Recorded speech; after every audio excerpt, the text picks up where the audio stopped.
네, 95차 파루시아 아카데미 오신 여러분들 주의 이름으로 축복하고 환영합니다. 오늘 우리가 함께 나눌 주제는 주오심, 재림과 세상 끝 종말에 관한 예수님의 말씀입니다. 성경은 마태복음 24장 1절부터 51절까지입니다. 지금 교회력으로 고난주간 화요일이죠. 대제사장, 바리새인, 사두개인, 서기관, 율법사, 종교 지도자들과 치열한 변론을 하신 예수님께서 성전에서 나오시고, 그때 제자들이 성전 건물들을 가리켜 보이려고 나왔습니다. 우리가 잘 알고 있는 것처럼 솔로몬 성전은 제1성전이죠. 아브라함이 아들 이삭을 바쳤던 모리아 산에 BC 957년에 세워졌습니다. 그러나 바벨론 느부갓네살에 의해 가지고 BC 586년 파괴가 됐죠. 70년이 지나고 페르시아의 고레스 왕 칙령으로 바벨론에서 포로 생활하던 이스라엘이 예루살렘으로 돌아와서 제2성전 스룹바벨 성전을 BC 516년에 건축을 하게 됩니다. 이 스룹바벨 성전이 예수님 당시까지도 존재했었죠. 그런데 헤롯 왕과의 시초인 헤롯 대왕이 항상 에돔 출신이라는 약점 때문에 유대인들을 지배하고 있던 그가 유대인들의 환심을 사기 위해서 제2성전인 스룹바벨 성전을 대대적으로 보수하고 확장하는 중축 공사를 진행을 합니다. BC 20년경에 시작이 돼서 AD 64년에 완공이 됐으니까 무려 84년 동안 대규모 그러한 보강 공사를 한 것이죠. 그래서 원래 성전 규모보다 터가 2배 이상 커졌고 외관은 화려하고 웅장하게 치장을 했습니다. 유대 역사학자인 요세푸스에 의하면 벽과 기둥에 포도나무를 조각했는데 포도송이를 그 금으로 입혔다. 성경에도 누가복음 21장 5절에 보게 되면은 아름다운 돌과 헌물로 꾸며졌다. 그렇게 증언을 하고 있습니다. 이렇게 화려하고 웅장하고 주변을 압도하는 성전을 제자들도 보고자 성전 밖에서 그 성전을 가리켰던 것이죠. 그런데 예수님께서 제자들에게 너희가 이 모든 것을 보지 못하느냐? 내가 진실로 너희에게 이르노니 돌 하나도 돌 위에 남지 않고 다 무너뜨리라. 이렇게 말씀을 합니다. 저 화려하고 웅장하고 주변을 압도하는 성전이 무너질 것이라고 하는 상상도 못하는 제자들, 그리고 유대인들. 그 제자들이 성전에 나와서 예수님께서 이제 성전이 있는 시온산, 이 성전산이죠. 성전산 맞은편에 감난산이 있습니다. 여기도 해발이 한 800m 정도 되는 그런 산인데 그 산에 앉으셨을 때 제자들이 조용히 와서 예수님께 우리에게 일러달라. 도대체 어느 때 저 성전이 무너지겠으며 또 주의 임하심과 세상 끝에는 무슨 징조가 있으리까 이렇게 질문을 합니다. 이 질문은 두 가지죠. 어느 때 이런 일이 있겠사오매라는 것은 이 성전이 정말로 무너진다는 말입니까? 무너지면 언제 무너진다는 것입니까? AD 66년에 로마 지배를 받던 유대가 독립전쟁을 일으키죠. 유대 반란 그렇게 명칭하기도 하는데요. 거의 BC 63년, 거의 BC 63년경부터 로마가 이 이스라엘을 지배하기 시작을 했는데 이들이 이제 AD 66년에 가서 1차 유대 로마 독립전쟁을 벌이게 됩니다. 5년 동안 전쟁이 계속됐고 로마 티투스, 여러분이 잘 아는 티투스 장군에 의해 가지고 무자비한 진압으로 실패하게 됩니다. 그때 전쟁으로 유대인 110만 명이 사망하고 당시에 110만 명이니까 어마어마한 숫자가 목숨을 잃은 것이죠. 그리고 9만 7천여 명이 포로로 잡혀가서 우리가 잘 아는 로마 원형 경기장인 콜로세움 건설에 강제 노역에 동원이 되게 되죠. 예루살렘 전체가 당시에 화염으로 가득했고 도시 전체가 완전히 몰살되어서 아무것도 남지 않았다. 당연히 성전도 다 무너졌죠. 유대학자 요세푸스에 의하게 되면은 여기가 사람이 살았을 장소였을까 의심이 될 정도로 도시 기초까지 뿌리 뽑혔다. 그렇게 그 역사서에 기록을 하고 있습니다. 누가 말씀하신 대로 예수님께서 돌 하나도 돌 위에 남지 않고 다 무너뜨리라 하신 예언과 같이 성전이 초토화가 된 것이죠. 이때가 AD 70년입니다. 현재 예루살렘에 남아있는 통곡의 벽으로 불리는 곳, 이것이 당시 유일한 잔해인 성전 서쪽입니다. 로마가 그 서쪽 벽만 남겨놓고 우리들에게 도전하면, 우리들에게 반발하면 이렇게 완전히 초토화시킨다. 그 교훈을 그 유대인들한테 주기 위해서 서쪽 벽만 일부러 남겨놓은 것이죠. 예수님 예언안으로 따지게 되면은 37년 후, 그리고 헤롯 대왕에 의해서 시작된 대규모 중축이 완공된 지 6년밖에 되지 않아서 제2성전인 수르바벨 성전은 역사 속으로 사라지게 되고 지금까지 예루살렘에는 성전이 존재하지를 않습니다. 그리고 예수님께 제자들이 드린 질문 두 번째는 또 주의 임하심과 세상 끝에는 무슨 징조가 있으리까? 주의 임하심은 재림이고 세상 끝은 종말이죠. 재림이고 지구의 종말입니다. 여기서 우리가 알아야 될 것은 무엇인가? 제자들을 포함한 유대인들은 저 화려하고 웅장하고 금을 입혀 황금색으로 주변을 압도하는 성전은 절대 무너지지 않을 것이라고 생각을 했거든요. 그런데 예수님은 그들에게 너희의 자랑, 너희들이 이렇게 자랑하는 저 성전이 돌 하나도 돌 위에 남지 않고 다 무너뜨린다. 그렇게 말씀을 하셨죠. 이것은 절대 파괴되지 않을 것이라고 여겼던 예루살렘 성전이 사라져 버릴 것 같이 이 지구도 종국에는 불살라질 것이다. 다 사라질 것이다. 이런 말씀인 겁니다. 많은 사람들이 지구가 없어지겠나라고 하지만 지구의 최후의 멸망이라는 것을 성경은 말합니다. 그 이유는 다른 것이 아닙니다. 인간의 죄 때문에 그렇습니다.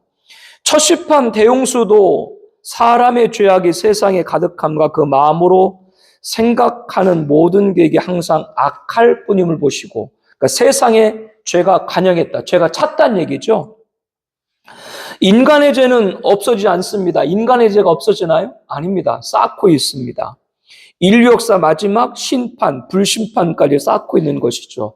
여기서 인류의 죄악 그랬을 때 여러 가지 죄가 다 이 죄악 안에 들어가지만 하나님 앞에서 가장 큰 죄는 뭐예요? 하나님을 섬기지 않는 것, 우상을 섬기는 게 가장 큰 죄입니다. 그래서 첫 번째 심판인 노아 대홍수도 그 원인이 다른 것이 아니잖아요. 그 원인이 다른 것이 아닙니다.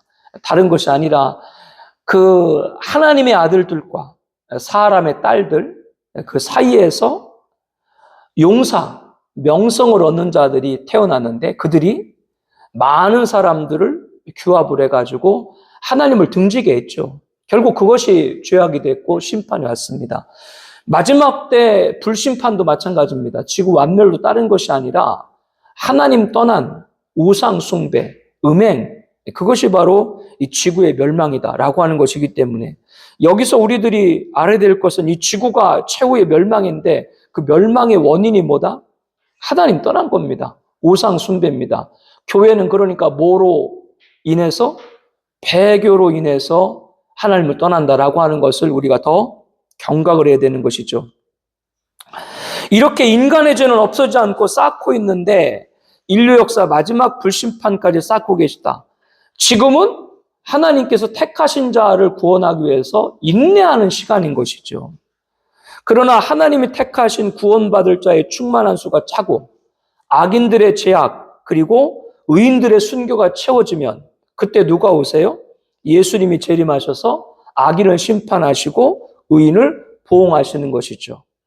그래서 이 본문, 이 마태복음 24장은 예수님이 감난산 위에 앉으셨을 때 하신 말씀이기 때문에 감난산 강화 그렇게 부르거든요. 그래서 감난산강화는 1차적으로는 어떤 예언이에요? AD 70년 예루살렘 파괴를, 그리고 2차적으로는 종말에 있을 예수님 재림과 지구 멸망에 대한, 이것을 후쿠마 신학자는 예언적 원근 통시법이라고 했습니다. 여러분 교재에 통신법이라 되어 있죠. 잘못돼서 통시. 예언적 무슨 말이냐? 우리 높은 산에 올라가 가지고 앞을 보게 되면 산들이 겹겹이 있죠. 그런데 우리 눈으로 보기에 가장 가깝게 있는 산이 우리 앞에 보이고, 그보다 조금 더 멀리 있는 산이 뒤로 보이고, 그러니까 지금 우리 눈으로 보기에는 앞에 보이는 산과 뒤에 보이는 산이 얼마 떨어져 있는 것 같지 않게 보이죠. 육안으로 볼 때는 이렇게 보니까. 그런데 우리 눈 앞에 보이는 산과 뒤에 보이는 산이 실제로 거리는 뭐예요? 몇백 미터, 몇천 미터가 될지도 모르죠. 그래서 예언적 원근 통시법이라고 하는 건 초림을 통해서 뭐예요? 재림을 보는 거예요. 예루살렘 성전 절대로 파괴되지 않을 것이다. 그러나 앞으로 저 성전이 파괴될 걸 볼 것이다. 그와 함께 어떤 것도 너희들이 봐야 된다. 세상 끝, 이 지구도 완멸될 것이다. 이게 바로 예언적 원근 통시법이에요. 그거를 예언 이중계시, 예언의 복합성지, 여러 가지 표현도 하게 됩니다. 이 감난산강화 1차적으로는 그렇기 때문에 AD 70년에 있을 예수님 당시로 봐서 몇 년 후예요? 약 37년 후. 그러면 예수님 당시로 볼 때 37년 후에 로마 티투스에서 성전이 파괴됐다고 하는 것은 그 당시 성전이 파괴됐을 때 예수님 당시에 살아있던 사람들도 그때 있을 수 있어요, 없어요? 있을 수 있죠. 그들은 다 본 겁니다. 그러니까 주님께서 이걸 통해서 종말에 어떤 것이 저 성전이 파괴되듯 이 세상도 끝이 올 것이다. 이 말씀이거든. 이게 감난산강화예요. 그런데 무천년주의 이걸 인정하지 않죠. 예, 이걸 인정하죠. 여기서 이제 차이가 나는 거예요. 여기서 성경을 보는 차이가 엄청납니다. 그냥 무천년서 이거를 교회 시대로 그냥 봅니다. 예, 교회 시대. 그렇기 때문에 성경에 나와 있는 종말 계시가 닫히게 되고, 그러므로 성도님들에게 징조, 마지막에 가까운 징조의 임박함의 경성을 사실상 주지 못하는 그런 원인이 되는 것이 바로 여기서부터 차이가 막 벌어지는 것이죠. 예수님 다시 오시는 날이 역사 종말이 있을 것이다. 이것은 분명하지만, 그러나 우리가 꼭 명심하고 조심하고 주의해야 될 것은 그 날이 언제인지는 모른다. 주님은 종말의 날을 절대로 가르쳐주지 않았다라고 하는 것이죠. 그날과 그때는 아무도 모르나니 하늘의 천사들도 아들도 모르고 오직 아버지 하나님만 아시느니라.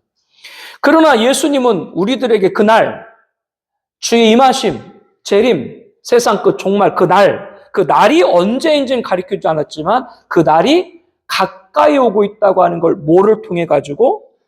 징조를 통해서 경각하라고 한 것이죠. 그래서 제자들이 질문한 내용이 뭐예요? 주의 임하신 재림과 세상 끝 종말에 무슨 징조가 있으리까? 이렇게 제자들이 물었고 거기에 예수님이 답변했다고 하는 겁니다. 징조라고 하는 건 눈에 보이는 거예요? 안 보이는 거예요? 눈에 보이는 겁니다.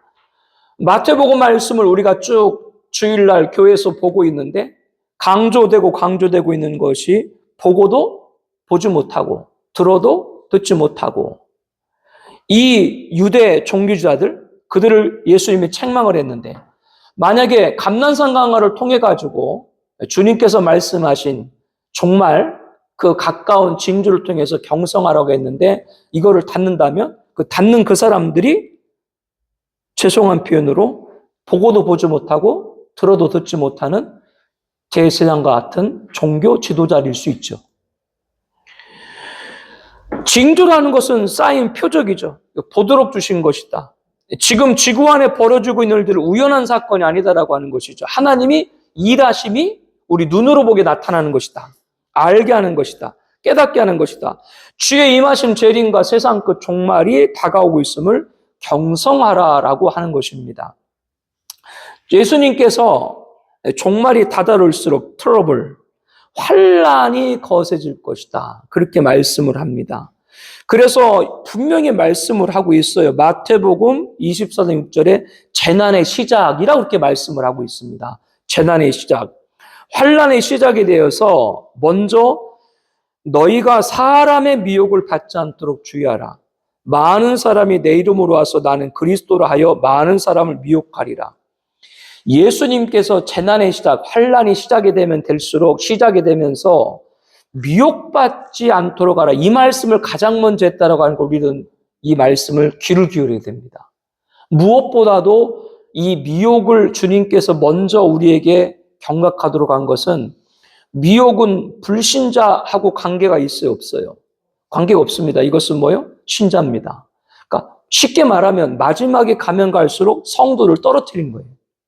그게 미혹이에요. 그래서 그거를 제일 먼저 예수님이 강조한 거예요. 그러니까 이거를 우리들이 잘 봐야 됩니다. 특별히 나는 그리스도다. 이것은 바꿔 말하면 뭐예요? 자기가 재림 예수다. 그런 얘기죠. 우리나라에만 재림 예수가 몇 명 있는 줄 여러분 잘 알고 계시죠? 50명 정도가 있습니다. 다 자기가 재림 예수래요. 그러나 주님의 말씀과 같이 미혹을 받지 말아야 됩니다. 우리는 그 답을 성경에서 찾아야 되는데 2000년 전에 이 세상에 오신 예수님께서는 십자가에 죽으시기 위해서 아기로 탄생을 하셨죠. 왜 예수님이 인간의 몸 입으셨냐? 다른 것이 아니라 우리 죄를 위해서 대속하기 위해서 인간의 몸을 입은 겁니다. 하나님은 죽으실 수가 없죠. 그렇기 때문에 죽으시기 위해서 인간의 몸을 입은 거죠. 그렇기 때문에 그때는 아기로 탄생하셨는데, 그러나 성경의 예수님의 재림은 부활 승천하신 모습 그대로 오신다라고 성경은 증언하고 있습니다. 이게 차이예요. 초림의 예수님, 재림의 예수님 똑같은 예수님인데 초림의 예수님은 아기로 탄생하지만 재림의 예수님은 부활 승천 때 모습으로 오신다라고 하는 겁니다. 왜 초림의 예수님은 아기로 탄생했을까요? 그건 하나님의 예언을 성취하기 위함입니다. 왜냐하면 구약의 예수님께서 오시는 그 메시아가 오시는 계보를 다윗의 뿌리에서 오신다라고 말씀했거든요. 그래서 다윗의 뿌리에서 와야 그분이 누가 돼요? 메시아가 되는 거예요. 그러니까 하나님께서 인류의 구원자 메시아를 다윗의 족보에서 오도록 하기 위해서 2000년 전에는 거기에서 그 후손을 통해 가지고 낙타하신 것이다. 하나님이 그 예언을 성취하기 위해서. 그 예언은 성취가 된 거예요. 그렇기 때문에 다시 오실 예수님은 인간의 몸을 입고 이 세상에 태어날 이유가 없는 거예요. 부활 승천할 때 그 모습으로 심판자와 승리자, 만왕의 왕으로 오시는 줄로 믿습니다. 그렇기 때문에 이 증언을 볼 때 이 세상에서 호적을 갖고 있는 사람은 재림 예수가 될 수가 없는 거죠. 간단해요. 이만희가 재림 예수예요? 이만희가 여러분 누군지 잘 아시죠?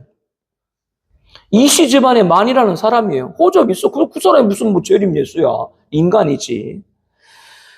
마태복음 24장 30절에 땅의 모든 족속들이 인자가 구름을 타고 능력과 큰 영광으로 오는 것을 보리라. 이때 어떻게 오신다고요? 부활 승천했을 때 그 모습을 오신다. 계시록 1장 7절에도 볼지어다 그가 구름을 타고 오시리라. 각 사람이 눈이 그를 보겠고 어떤 모습으로?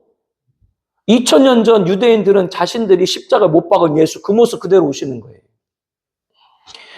다시 오실 예수님은 세상에 탄생하신 것이 아니라 부활하셨을 때 영광의 모습으로 하늘에서 내려오신다라고 하는 것이죠. 마가복음 13장 21절에도 보라 그리스도가 여기 있다 보라 저기 있다 해도 믿지 말라. 미혹에 속지 말라. 예수님께서 다시 한번 여러분께 강조해 드립니다. 재난의 시작, 환난이 가까우면서 가까울수록 가장 먼저 예수님께서 우리 경각한 건 뭐예요? 절대로 미혹받지 말아라. 이 세상에서 태어난 건 절대로 재림 예수가 될 수 없다. 다시 오실 예수님은 온 인류가 보도록 하늘에서 내려오신다. 이게 분명한 답이에요. 그러니까 성경에 분명한 답이 있는데 이 성경의 말씀을 잘 알고 혹은 분별하지 못하니까 여기저기 재림 예수에 넘어가는 거예요. 그 이유가 뭐예요? 이유 가운데 하나가 기성교회에서 목사님들이 감난산 강화를 재림의 말씀으로 안 보니까 그런 일들이 나오는 거예요. 예, 그런 일들이 나오는 거예요. 무천년에서 죄송합니다만 사실상 예수님의 재림이 있습니까? 사실상 교리적인 재림이지 역사 재림이 있습니까? 이 세상이 이렇게 되다가 이 세상 천국 된다. 그게 무천년이 하는 얘기인데요. 그러니까 감난성강을 어떻게 보느냐? 그거의 차이가 그리스도를 모형으로 하는, 그리스도를 흉내내는 그런 미혹한 이들이 따르게 되는 원인 가운데 하나가 된다. 이것 또한 우리들이 잘 이 부분들을 보아야 됩니다. 그리고 예수님께서는 이어서 난리와 난리 소문을 듣겠고, 민족이 민족을, 나라가 나라를 대적하여 일어나겠고, 요즘처럼 난리와 전쟁의 소문이 겹겹으로 전 세계를 에워쌌을 때가 있을까 싶을 정도로 하루가 멀다하게 놀라게 하는 일들이 벌어지고 있습니다. 지금 콩고 민주공화국하고 반군하고 지금 전쟁 중에 있거든요. 그런데 이 콩고와 루안다, 이 콩고 민주공화국의 정부군과 반군이 지금 그 나라 안에서 내전을 벌이고 있는데, 이 전쟁을 보면 옆에 나라 루안다가 있거든요. 옆에 루안다가 통고의 반군을 지원을 해. 통고 내전에 개입을 하고 있다라고 하는 겁니다. 이 반군이, 통고 반군이, 죄송합니다. 콩고 반군이 지배하는 지역이 콩고 동부 지역인데, 스마트폰 여러분, 스마트폰 노트북에 들어가는 핵심 광물인 콜탄이 있어요. 이 핵심 부품인 콜탄 40%를 콩고가 생산하는데, 그 콩고의 동부 지역이에요. 그 동부 지역을 누가? 콩고 반군이 장악을 하고 있는 겁니다. 그래서 거기서 콜탄을 채굴을 해가지고 루안다로 빼돌리는 거예요. 그리고 루안다가 그것을 통해 가지고 막대한 이윤을 벌여가지고 루안다 군 그리고 콩고 반군이 이스라엘, 미국 특수부대 수준으로 지금 무장을 하고 있습니다. 그 힘으로, 그 무력을 바탕으로 루안다는 우리나라 경상북도밖에 안 돼요. 크기가, 인구가 1,300만 밖에 안 돼요. 그런데 인구가 7배가 많아요. 1억 명, 콩고는. 영토는 100배가 커요, 콩고. 그런데 그 작은 루안다가 지금 이 콩고를 지금 침략을 하고 있다고 하는 거죠. 르완다가 내세우는 표면적인 이유는 뭐냐면, 르완다의 집권 세력인 후투족이 있는데, 이 후투족의 적자는 투추족이 있는데, 이 투추족이 콩고 동부인 콜탄 생산 기지 그곳에 도피를 한 거예요. 그래서 이들이 자국의 위험이 되고 있다, 이렇게 표면적으로 이유를 내세우면서 이 르완다가 콩고 반군을 지원하면서 콩고 사실상 동부 지역에 있는 그 광물들의 수입, 이 모든 것을 지금 가져가고 있다라고 하는 것이죠. 근데 여기서 보듯이 후투족과 투투족은 원래 모두가 르완다 한 국민이었습니다. 서구가 나쁜 짓 많이 한 거예요. 아프리카 대부분이 다 식민지를 경험했잖아요. 그러니까 르완다도 예전에 서구가 식민지를 하면서 어떻게 정책을 폈냐면, 대표적 그 나라에 후투족하고 투추족이 있는데, 후투족은 다수고 투추족은 소수예요. 근데 투추족 소수한테 나라 정권을 맡긴 거예요. 서구가 열강이 지배를 하면서. 그래서 서구가 물러가고 독립을 하면서 그동안 억압받았던 이 후투족이 이 투추족을 이제 핍박을 하는 것이죠. 어느 정도 핍박을 했냐면 1994년 4월부터 7월까지 100일 동안 후투족이 투추족을 무려 117만 4천 명을 살해를 해요. 르완다 집단 학살이 여기서 나온 말이에요. 나라에서 명예의 칼이라고 후투족한테 대통령이 칼을 하사해요. 그 칼을 가지고 투추족 반대 세력을 다 학살해라. 100일 동안에 117만 4천 명이 살해됐으니까 계산을 해보게 되면 하루에 10,000명, 시간당 400명, 1분당 7명을 살해한 거예요. 르완다 전체 인구의 2할, 투추족의 7할이 다 목숨을 잃은 거예요. 100일 동안에. 그러니까 이 투추족이 어디로요? 옆 나라 콩고로 도망갔는데, 그 통고 도망간 곳이 마침 아까 말씀드린 콜탄, 스마트폰 같은 핵심 부품인 콜탄 생산하는 콩고 동부로 도피한 거예요. 그러니까 그들을 이 르완다가 자기 세력을 반대하니까 그들을 진압한다는 명분으로 콩고 반군을 지원을 하고 그 반군을 통해 가지고 그 콜탄의 수익을 다 벗어들이고 갑자기 콩고가 전 세계 콜탄의 40%였거든요. 근데 어느 날 갑자기 르완다가 지금 보면 40%를 다 갑자기 생산해. 아무것도 없는데 콜탄이. 니네 왜 이렇게 콜탄 많이 생산했더니 자기들이 기술력이 좋아가지고 거짓말을 하는 거죠. 그러니까 이 콩고도 참 재밌어요. 인구가 1억 명이 넘는데 1,300명밖에 안 되는 르완다 조그만 나라한테 지금 당하니까 갑자기 벨기에한테가 그 벨기에 애플 본사에 가지고 고소를 해요. 왜? 애플이 이 콩고 반군이 불법으로 채굴된 콜탄의 원료를 사용해서 그 노트북을 만든다는 거죠. 그 스마트폰을 만든다는 거죠. 그 뜬금없는 짓을 해. 결국엔 나라가 힘이 없으니까 이렇게 되는데, 그리고요, 콩고도 제1차 1996년부터 1997년, 그리고 2차 1998년부터 2003년까지 콩고 안에 나라의 전쟁이 벌어져가지고 무려 500만 명이 목숨을 잃습니다. 그러니까 여기서 제가 말씀드린 게 뭐냐면 지금 콩고와 르완다가 전쟁 중이라고 그랬죠. 그런데 그 전쟁의 원인을 사실상 들어가 보면 각각 그 나라 안에 뭐가 있어요? 내전이 있었다. 민족이 민족끼리. 예수님 말씀하신대요. 종말에 가면 갈수록 민족이 민족을, 나라가 나라를, 같은 민족 안에서 이런 일이. 여러분, 우리나라가 예입니까? 6.25 전쟁에 우리나라가 300여만 명의 목숨을 잃었습니다. 이게 내전이죠. 그러니까 주님이 오실 날이 가까우면 같은 민족끼리, 즉 타민족의 침략만을 말하는 것이 아니라 한 국가 안에서 민족이 민족을 대적하는 일들이 지금 우리가 살고 있는 시대에 벌어지고 있다. 제가 지금 여기 예는 콩고와 르완다 예만 들었을 뿐이죠. 다른 주변에 여러 나라들 봐요. 중국 보세요. 지금 강한 힘으로 억압을 하고 있어서 그렇지. 강하게 사회주의 체제를 억압을 하고 있어서 그렇지. 중국 안에 있는 티베트 알지 않습니까? 그 티베트 강제적으로 1950년대 점령을 했죠. 근데 아직도 달라이라마 지도자가 인도에 망명정부 세우고 있죠. 그래서 인도가 중국하고 경쟁 관계잖아요. 전쟁까지 막 하잖아요.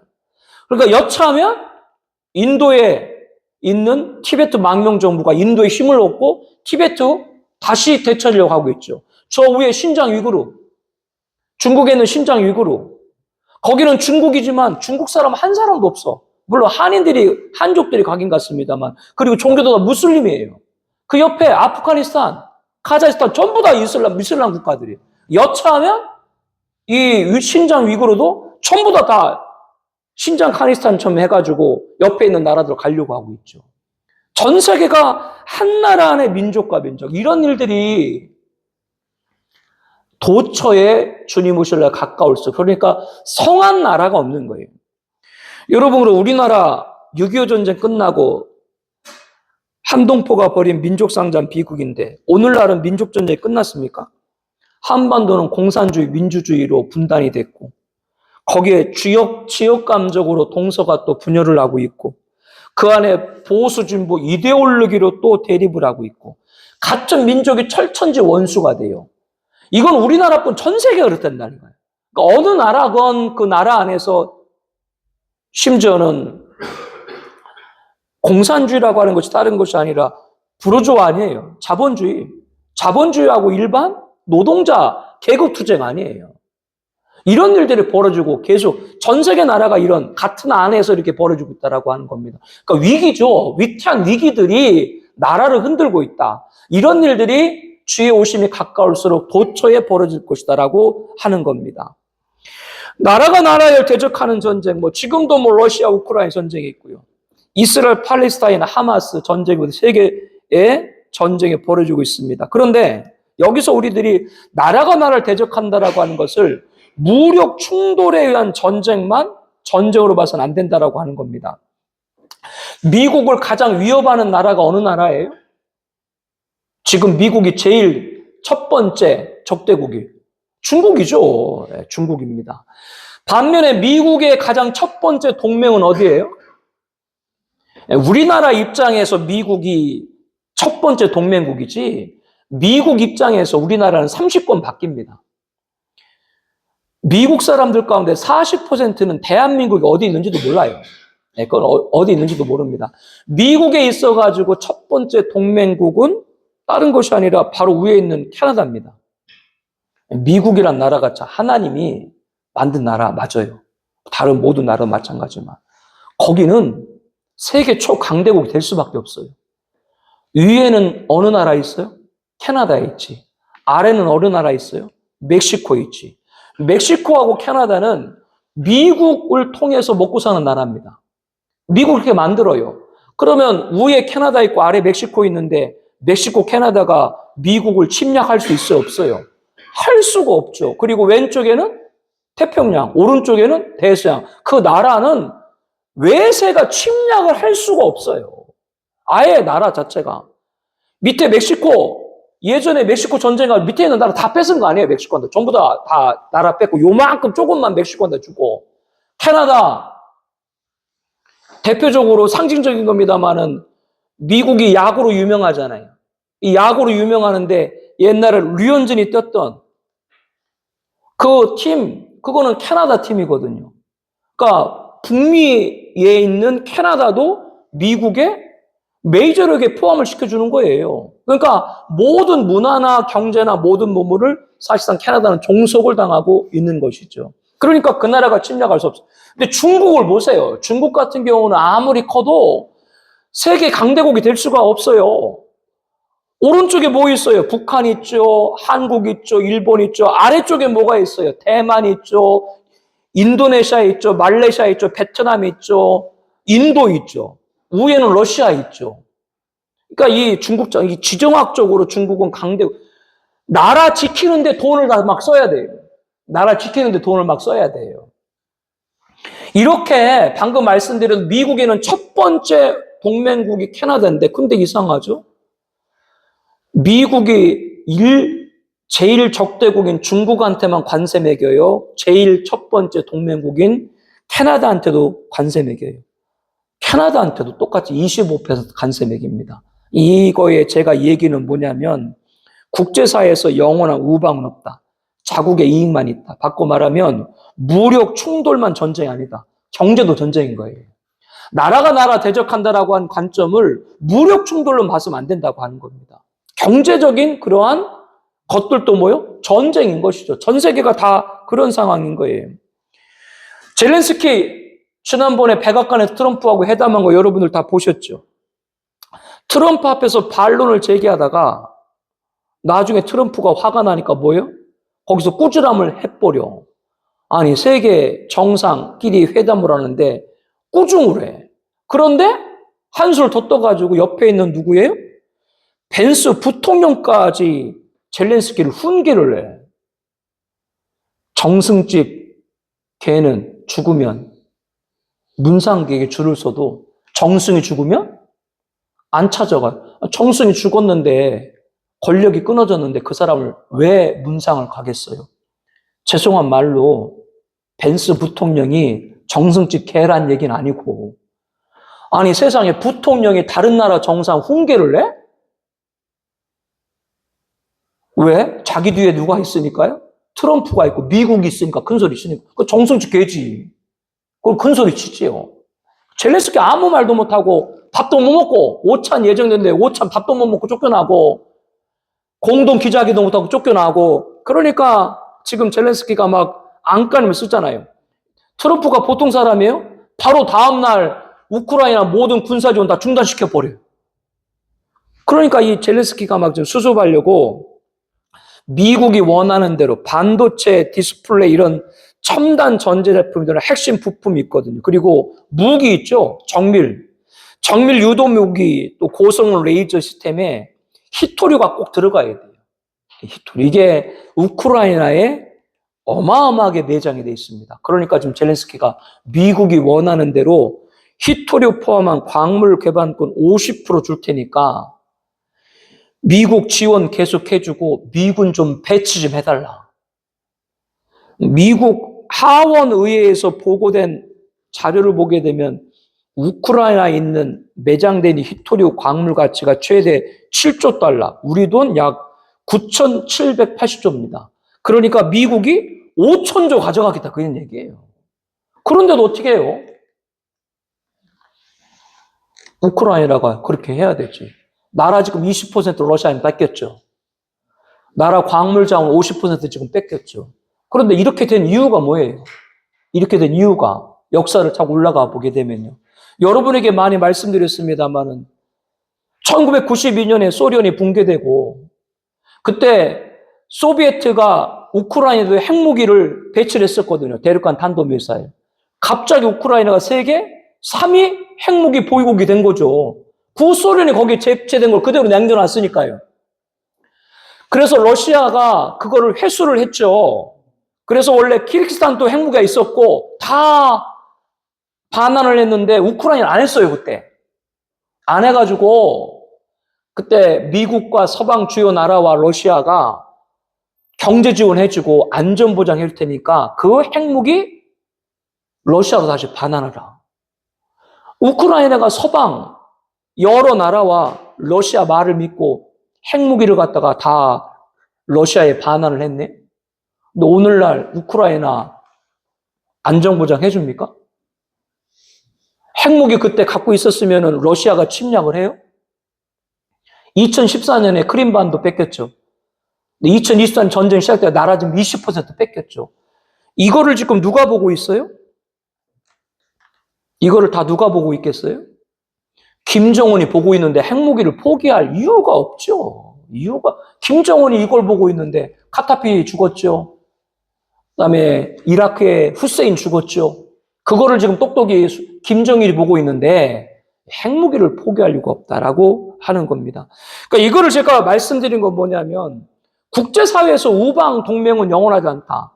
우리나라, 미국이 뭐 우리나라만 호락호락 하겠어요? 그러니까 지금 삼성 재계 1위부터 2위 SK, 그다음 3위 현대까지 전부 다 미국에 막 공장 짓겠다 막 이러잖아요. 줄 서잖아요. 이 경제적인 것이 바로 뭐예요? 이것 또한 전쟁에 당한. 그러니까 모든 나라가 지금 이런 속에 있다. 일본, 우리나라가 과거 식민지였죠. 근데 2년 전부터 1인당 국민 총소득이 일본을 추월을 했죠. 예, 우리가 일본보다 잘 사는 나라가 됐습니다. 전체 국가의 수출, 그런 수익 규모는 뭐 일본이 크겠습니다만은 작년에 일본이 34,500달러고 우리나라가 36,600달러가 조금 넘어요. 전 세계적으로도 인구 5천만 명 이상, 3만 달러 이상 되는 국가는 7개 나라밖에 없습니다. 전 세계적으로 미국, 독일, 영국, 프랑스, 이탈리아, 대한민국, 그 다음에 일본이에요. 그러니까 전 세계 순위도 우리가 일본을 앞서요. 이렇게 7개 나라 가운데 제국주의 시절 식민지를 두지 않고 피식민지로서 35시클럽, 인구 5천만 명 이상, 국민 총소득 3만 달러 이상, 이렇게 피식민지에서 30-50클럽 된 나라는 대한민국밖에 없습니다. 이렇게 우리나라가 충분한 국력이 있음에도 세계 경제를 선도하는 G7 있죠, G7. 서방 선진 7개국. 여기를 번번이 막아서는 게 누구예요? 일본입니다. 왜? 아시아 대표는 자기들만이 돼야 된다라고 하는 것이죠. 올해는 을사늑약 120주년입니다. 우리나라 외교권 강탈당한. 많은 분들이 1910년만 한일 합방만 생각하는데 사실상 1905년부터 우리나라의 모든 외교권 박탈됐기 때문에 그때부터 지배가 시작이 됐고요. 광복 80주년이고 한일 수교 60주년입니다. 그러니까 사실상 광복된 지 100년도 안 됐어요. 그런데 수도 서울 한복판에서 왜 위랑 생일 잔치를 왜 서울에서 하는데요? 일본이 우리나라에 대한 침략을 멈춘 적 있나요? 일본이 침략을 멈췄나요? 항상 일본은 경제적인 종속을 시키려고 합니다. 이것 또한 전쟁이라고 하는 것이죠. 우리들이 일본은 용서할 수 있으나 잊어서는 안 될 줄로 압니다. 지금 말씀드린 건 나라와 나라의 대적이 무력의 충돌만의 전쟁, 그뿐 아닌가요? 중국 같은 경우에 발해 고구려, 우리나라 역사죠. 그런데 그 사람들이 해룡장성, 지린성, 라오닌성, 동북공정을 자국 역사로 편입해가지고 우리 역사 아니라고 지워버리잖아요. 소련과 북한이 1961년 조소동맹을 체결을 했는데 소련 연방이 붕괴되고 1996년 러시아 엘친 대통령 때 파기했거든요. 연장 안 했어요. 그러니까 그때 엘친 대통령 북한에 대해 별로 호의적이지 않았어요. 그리고 그때 노태우 대통령하고 김영삼 총재가 외교를 잘했어요. 그래가지고 파기를 시켰는데 작년이죠. 2024년 러시아 북한의 군사적 동맹을 포함하는 그런 동반자, 전략적 동반자 관계를 체결했습니다. 그래서 러시아가 지금 뭐라 그러냐면 우리나라 12.3 비상계엄 등 한국 정정에서 불안한 걸 보듯이 북한이 군사적으로 무장할 수밖에 없다. 이렇게 외교적으로 공세를 자꾸 피고 있는 거죠. 그러니까 무기를 들고 싸우는 것만 전쟁이 아니라 경제, 외교, 역사, 문화, 학술 등으로 우리나라를 지배하려는 외세의 침략은 여전한 줄로 압니다. 이건 우리나라뿐 전 세계가 다요. 나라가 나라를 대적하여 일어나겠고 우리나라가 예외가 아니라고 하는 것이죠. 한 국가 안에서 벌어지는 민족이 민족을 대적하고 타국의 군사만 아니라 경제, 외교, 역사, 문화, 학술 등 나라가 나라를 대적하는 일들이 이렇게 전 세계에 도처에 있다. 이 또한 종말의 징조다. 예수님이 말씀했다라고 하는 겁니다. 재난과 테러, 곳곳에 지진이 있을 것이다 라고 말씀을 하죠. 누가복음 21장 11절에는 곳곳에 큰 지진, 큰 징조들 말합니다. 그러니까 곳곳에 큰 지진, 이것은 우리들에게 어떤 걸 가르쳐주고 있냐면요. 가면 갈수록 어느 곳도, 지구 어느 곳도 지진의 안전지대가 없다라고 하는 겁니다. 왜냐하면 곳곳에라고 했으니까. 우리 학교 다닐 때 배웠던 환태평양 지역, 불고리, 이런 지역만 지진이 발생을 했는데 지금은 전 세계 어느 곳도 안전지대가 없다라고 하는 것이고, 지진은 지진인데 그냥 지진이 아니라 무슨 어떤 지진이라고 그랬어요? 큰 지진, 그러니까 대지진이라는 것이죠. 7.0, 8.0, 9.0 하는 그런 지진들이 예전에는 100년, 50년 했대. 지금은 20년, 10년, 1년 안에 이렇게 전 세계가 발생하고 있다. 바로 우리가 살고 있는 시대라고 하는 것이죠. 그래서 우리가 여기서 각성해야 될 것은 뭐냐면 그 지진 자체가 무서운 것이 아니라 마지막에 있을 징조를 예언하신 예수님 말씀 그대로 이루어지고 있다. 이게 우리들이 통찰해야 될 겁니다. 누가복음 21장 11절에 보게 되면 전염병도 곳곳에 있을 것이다 라는 말씀과 같이 세계 어느 나라도 발생하지 않는 곳이 없을 정도로 코로나 여러 번 말하지 않아도 여러분들이 아실 겁니다. 그러니까 문명과 의술은 발달하죠. 그러니까 문명과 의술은 계속 발달해 가는데 그 발달해 가는 문명과 의술로 막을 수 없는 재해와 역병들이 해마다 더 거세지고 있다라고 하는 겁니다. 정말 마지막 때가 가까워졌다고 하는 것을 예수님 말씀을 통해서 우리에게 깨우쳐주고 계신 것이죠. 종말의 징조입니다. 그리고 병행 본문인 누가복음 21장 26절에는 사람들이 세상에 임할 일을 생각하고 무수함으로 기절하리라. 그러니까 무수함으로 기절할 것이다. 이것을 NIV에서는 테러로 번역을 하고 있거든요. 테러도 오래전부터 있었습니다만은 지금처럼 세계 도처에서 테러가 벌어지고 테러 공포에 떨지 않는 사람이 없을 정도가 된 그때가 25년밖에 안 된 일이에요. 21세기 시작되던 2001년 9.11 테러 여러분 잘 알고 계시죠? 이 사건 이후에 빈라덴이 숨어있는 아프가니스탄의 미군 지상군 투입 결정으로 21세기 첫 번째 테러 전쟁이 벌어졌습니다. 그런데 전쟁 이후에 어떻게 됐는가요? 서구 중심의 세계 질서를 파괴하는 테러도 막지 못했고, 그를 막고자 하는 전쟁도 막지 못했고, 지구촌 전역에 테러만 확산됐죠. 오늘 전 세계에 테러가 줄었습니까? 오히려 더 확산됐죠. 이렇게 전 세계 테러 위협을 당하고 있는데 사람들이 세상에 말 일을 생각하고 무서워함으로 기절하리라. 그래서 지금은 무슨 국제 큰 어떤 서밋이라든가 스포츠를 할 때 가장 먼저 테러 안전, 이게 지금 우선이 돼야 되는 그런 시대에 우리가 지금 놓여 있다라고 하는 겁니다. 그리고 곳곳에 기근이 있으리라. 굶주림으로 얼마나 많은 사람이 죽어가고 있는가. 우리들은 잘 살기 때문에 하루 세 끼를 다 먹지 않습니까? 그렇기 때문에 지금 굶는 사람이 있나 이렇게 우리들 생각하기에는 그것이 이해가 안 될지 모르겠습니다만 지금도 1년이면 3천여만 명의 사람들이 기아로 죽어가고 있습니다. 세상은 잘 살지만 양극화 형상으로 앞으로 지구 2분의 1이 기아에 시들 것이다. 이렇게 예측을 했습니다. 이 기근은 결국 기후재앙 때문에 오는 것인데요. 여러분에게 시리아 내전 여기 관련해서 말씀을 드린 것 기억이 되실지 모르겠습니다. 작년에 2024년 12월 8일 날 시리아 전쟁이 종전됐죠. 2011년에 시작돼서 13년간 전쟁이 있었습니다.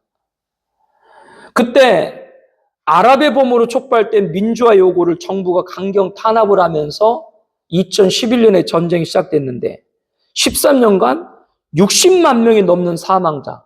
이것도 내전이에요. 민족과 민족. 그리고 인구 30%인 660만 명의 난민이 발생했습니다. 시리아 경제가 완전히 초토화가 되고 식량, 전기, 물가 폭등, 의료, 재계 다 붕괴가 되고 국민의 80%가 빈곤층이 되고 유엔은 이 피해가 4천억 달러, 약 446조로 추산했습니다. 그런데 이 전쟁으로 하페즈 알사드 그리고 그의 아버지 바샤르 알사드 50선년간 독재를 종식했는데 그런데 여러분 이 시리아 전쟁, 이 전쟁의 촉발이 뭐 때문에 시작됐다라고 여러분들에게 말씀드렸어요? 2005년부터 가뭄이 급격하게 들었어요. 그 여파로 2010년에 밀가루 가격이 극심하게 올랐어요. 더 이상 버티지 못하고 왜 밀가루가 올리느냐? 국민들의 폭동이 시작됐어요. 그 폭동을 나라가 강제로 진압을 했어. 그것이 내전이 됐어. 이것은 우리에게 뭘 가리키고 있어요? 기후재앙이 작황이 어렵게 하고 식량이 줄고 그러니까 그렇게 악순환이 되니까 그것이 어떻게 연결돼요? 폭동으로 되고 내전되고 그래서 기후재앙과 기근과 전쟁과 내전이 다 모든 것이 엮어 들어가는 걸 우리가 살펴볼 수가 있습니다. 이 모든 것이 바로 종말의 징조라고 하는 것이죠. 이것은 다른 거를 설명을 많이 하지 말 필요가 없고요. 예수님이 말씀하신 말씀을 그대로 보게 되면 지금 우리가 살아가고 있는 시대가 어느 시기인가, 시간의 시기가 말고 우리가 눈으로 볼 때 어느 시기에 와 있는가를 우리가 볼 수 있죠.